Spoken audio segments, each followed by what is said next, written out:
Hello again. I remember chatting with Jenny Graham a few years ago now actually. Initially she'd made the point that she thought your coaching for stage races would be similar to coaching for bikepacking races. I think the main difference is in the recoveries.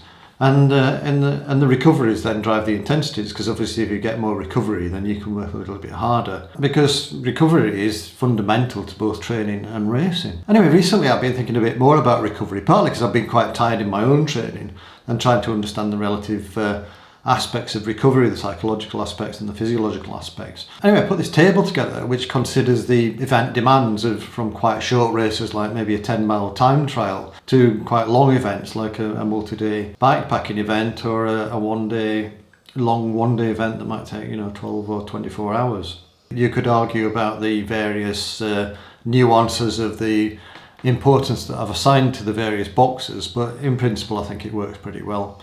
And as you can see, I've also added a table of the different types of training sessions, and from that we can get some idea of which training sessions work best for which types of events. If you focus on the stage race and the bikepacking race, you can see in the table on the right quite clearly the amount of recovery and riding that you get in each of the respective events. And I think that illustrates quite nicely quite a big contrast between the two types of events. And also perhaps keeping an eye on the longer single event, which might be a Odaxes up to maybe 400 or 600 kilometers, where you are actually doing a pretty continuous ride, even though you might have a couple of hours break in a 600, but you might not spend a lot of time off the bike. So you can see how the three events interplay with each other. So you can see in the stage race that you've actually got quite a lot of time off the bike, so you can focus on specific recovery strategies. Whereas if you're doing a bikepacking race, an ultra endurance multi-day event that's continuous where the clock doesn't stop, you can't really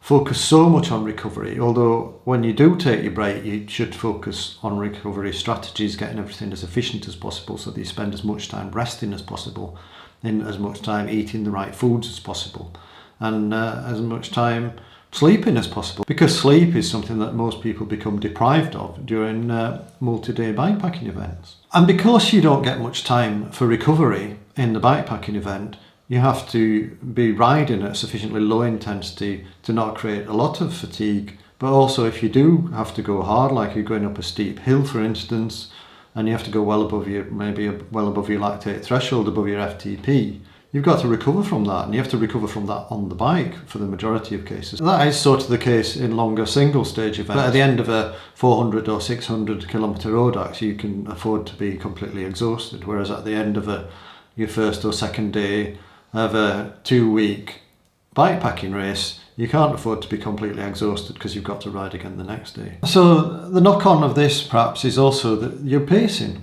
because it's more efficient to ride up hills harder because of the aerodynamics and relax on downhills. There is some merit in going a bit harder and then taking it easier in other phases so that you can recover a bit. But in a bikepacking event, how hard is and how easy is shifts downwards quite a lot. So you can't really afford to be going above your FTP on the climbs, because that's a lot of your energy utilised to just go up a hill, and then unless you've got a very long recovery, a long downhill section where you can pedal very easily onto the flat and you know it's not going to be into the wind, it might take you days to get over that one big effort, and it's not worth making that big effort. Whereas in a stage race it might be worth making the big effort.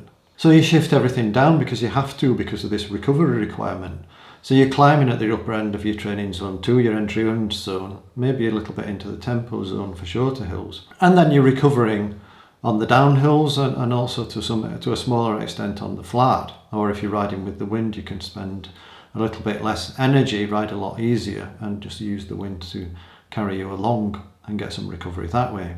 Whereas if you're doing shorter events, you might be riding climbs at the upper end of your tempo zone, and because you know that you can recover either between stages, or if it's a shorter event you can recover when you get home.